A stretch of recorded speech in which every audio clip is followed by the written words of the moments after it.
All right, leaders in Congress and the president expect their debt ceiling compromise to pass the House today. Joining us to talk more about that, Peter Coy, Bloomberg Businessweek editor and senior writer who wrote the cover story for this current issue, and Christina Romer. She is a contributing editor for Bloomberg now, also a professor at Berkeley, obviously of economics, and Barack Obama's, the president's former chief economist. So we're glad to have you join us, Christy. Thanks so much. Let me ask you first your take on the agreement, because a lot of people today have been saying it's kind of anticlimactic. We didn't get the kind of cuts that even the ratings agencies wanted to see, let alone the Republicans. We didn't get any kind of tax code reform or revenue increases that the Democrats wanted to see. So I think that response is just right. I do think we need to keep it in perspective. It is certainly good we have some deal. So compared to continued stalemate and default, this is a much better outcome. But yes, where we ended up is frankly pretty disappointing. It's not tackling our long-run deficit problem in nearly the way or the degree that needs to happen. I mean, it does feel kind of disappointing. And Paul Krugman earlier, Christina said, don't normally have insider information, but in this case I do. I know Republicans are counseling each other not to appear too gleeful in public. They are saying do not let this show too much. He's got a column out that says the president surrendered. Did the president give away way too much here? And is that going to be problematic for us and the economy down the road here? So, I mean, one good thing about the agreement as it's come out is that the spending cuts are phased in gradually. I think CBO this morning said only about $20 billion of cuts is going to happen in the first year. And certainly for an economy that's struggling as much as ours is, I think that is certainly a good thing. You know, whether the president gave up too much, you know, he was in an incredibly tough position. You had one House of Congress that was willing to destroy the economy, and that's a hard person to bargain against. And so the president was certainly in a very tough situation. You know, where we ended up, better than alternative, not great. Professor Romer, this is Peter Coy. One of my favorite papers you wrote about starve the beast, and that was the theory that if you cut revenue, then you will automatically cut spending. It was a way of shrinking government. And you raised a lot of serious questions about whether that is even, whether or not it's desirable, whether it is even effective. And I believe you said that cutting revenue, which is the main Republican prescription right now, does not necessarily cut spending. Can you explain that? Yeah, so certainly this was a study done before I went to Washington, but it is certainly an idea you hear a lot. It was something Ronald Reagan talked about.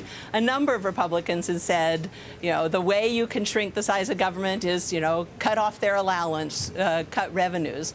And what our study did was very carefully look at the data and say that just isn't true, that if you look over history, when you've cut revenues, you haven't managed to cut spending. And if anything, what typically happens is you raise revenues again. So it's a pretty ineffective way if what your goal was to cut government spending. A much better way is to actually legislate it, negotiate it directly. Don't try to do the back door of cutting revenues, creating big budget deficits, and hope somebody then cuts spending eventually.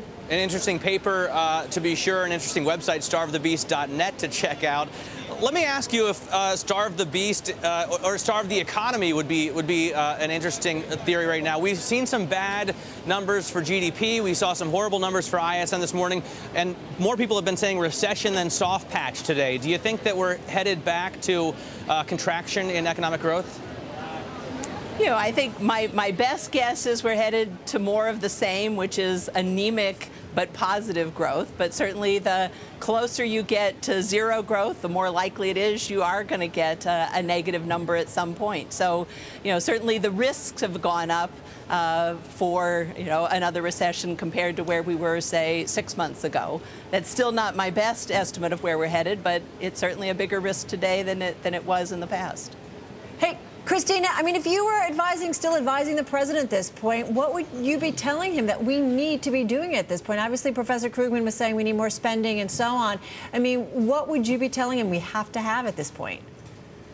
Well, I think, you know, I certainly would be commiserating with what a hard situation he is in. But I certainly would have, as he was doing the debt compromise, have been a voice in the room saying, we, as Paul Krugman said, we need more help for the economy in the short run. I think, I believe the deficit problem is a very real one. So even I wouldn't say let's just go on a spending spree, but you could do it in a responsible manner, and that's what I'd be telling him to do now. I've said you've gotten through the debt ceiling. Now let's come back to unemployment. Let's maybe extend that payroll tax cut for the worker on the worker side. Let's put in a new jobs tax credit. Let's do some more infrastructure spending, but let's do it in a responsible way. Let's pay for it over the next 10 years. So don't just go wild, but very much think of a responsible way you could give the economy some extra help, because it desperately needs it.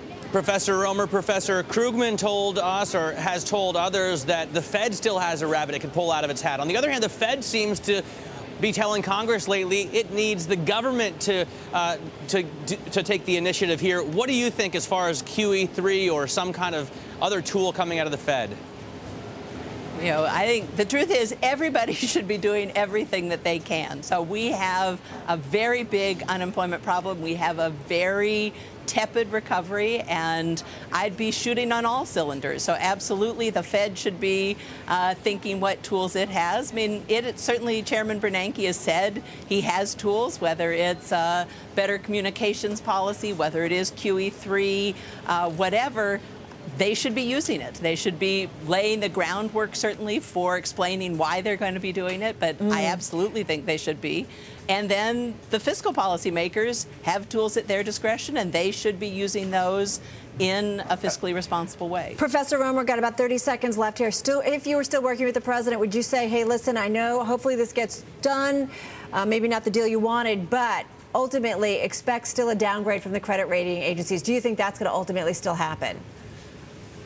It's hard to predict what they're going to do. I mean, what I can tell you is I'm not very reassured by what the deal that came out. So we didn't default, but we didn't really face our long-run deficit problem. So, certainly if the credit rating agencies are thinking that way, then we may still see a downgrade. But, maybe they'll be more reassured than I am. All right. Well, we'll certainly find out probably soon. Bloomberg contributing editor Christina Romer, thank you so much. We appreciate it. And, of course, Bloomberg Businessweek economics editor Peter Coy. Our thanks to you as well, Peter.